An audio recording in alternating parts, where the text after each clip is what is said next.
Hello and welcome to History Blunders That Changed the World. What I'd like to do today is to talk about the situation during the Black Death in Europe when cats were believed to have been evil and in some cases, people even believed that they caused the pandemic.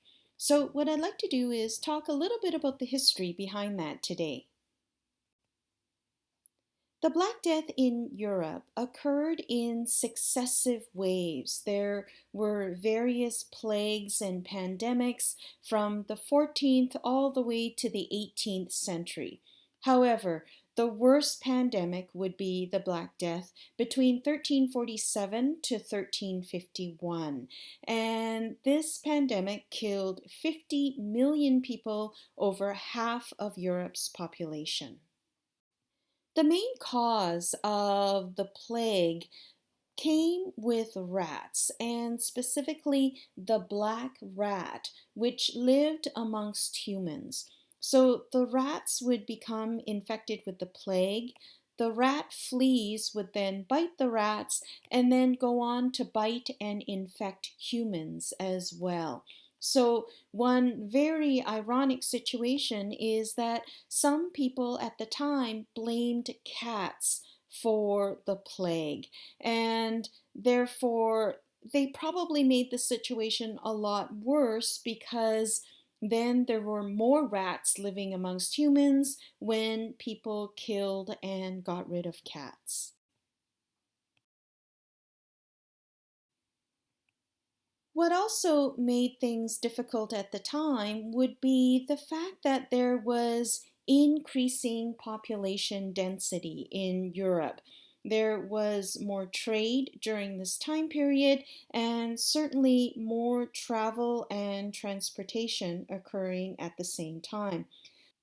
So that meant that medical professionals had very little ability to understand the problem and nature of pandemics, and things could spread very quickly, especially since rats would end up on the ships as well. Rats, of course, would be attracted by the food stores that are on ships, and often plague infected rats would actually die on the ships, but the fleas would survive. And the fleas would go on to infect not only the crew, but when the ships would be at their new ports, the fleas would then go on to infect more people and rats in their new locations. So that would account for some of the ways in which why the plague spread so quickly throughout medieval Europe during this time.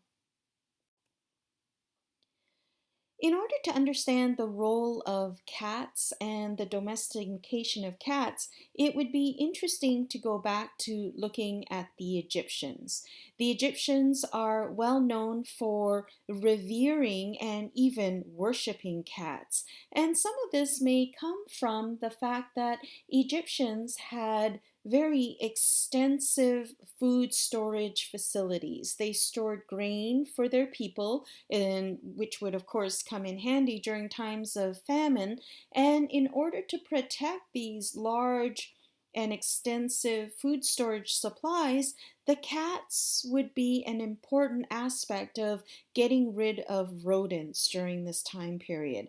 So, for Egyptians, their reverence to cats was related to food storage, but cats came on to have a mythological importance to the point where it became a very serious offense in Egypt to kill a cat. In fact, offenders could even face the death penalty if they're proven to have killed a cat. The Romans also admired cats, and while they didn't worship them to the same level that the Egyptians did, Romans found cats to also be very important in helping humans protect their food supplies. And I think what's interesting about the Romans is that there are even accounts of them bringing cats with them on their military campaigns in order to protect their food supply on the road. So I think it's very interesting that cats were also a part of the Roman military at times.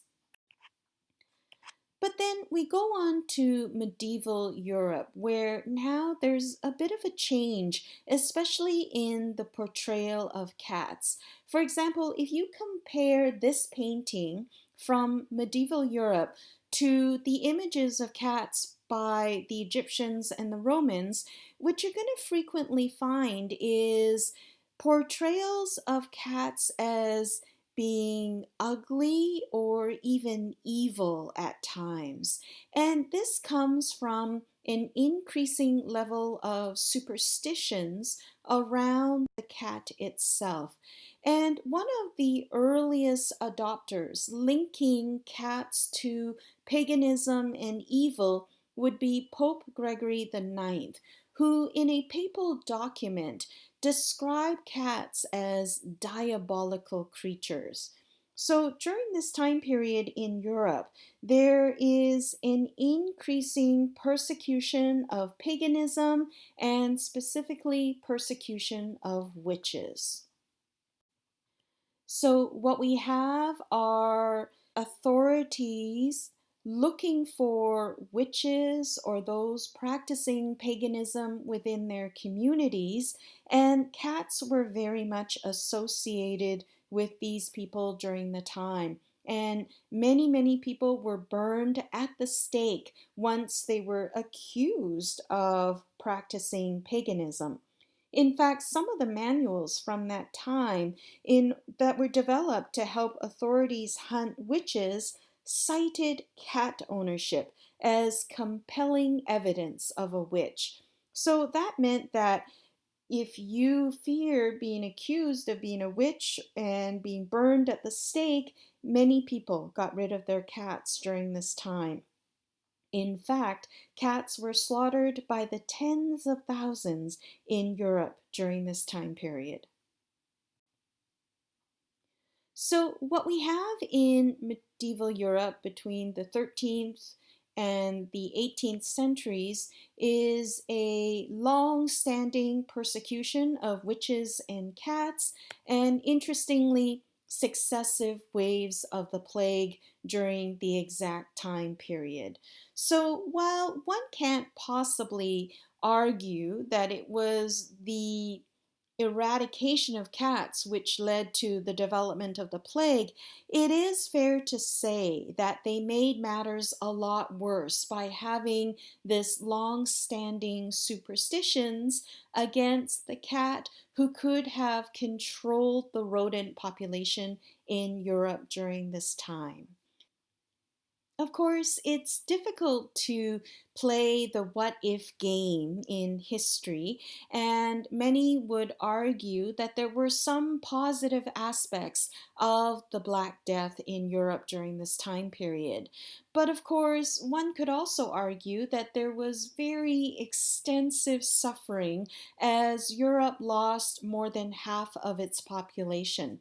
So, just as a forest fire is very destructive during the time that it's happening, one can also make a case for the fact that there are some positive renewal aspects to a forest fire. But that doesn't mean that losing half the population of Europe at the time was entirely a good thing.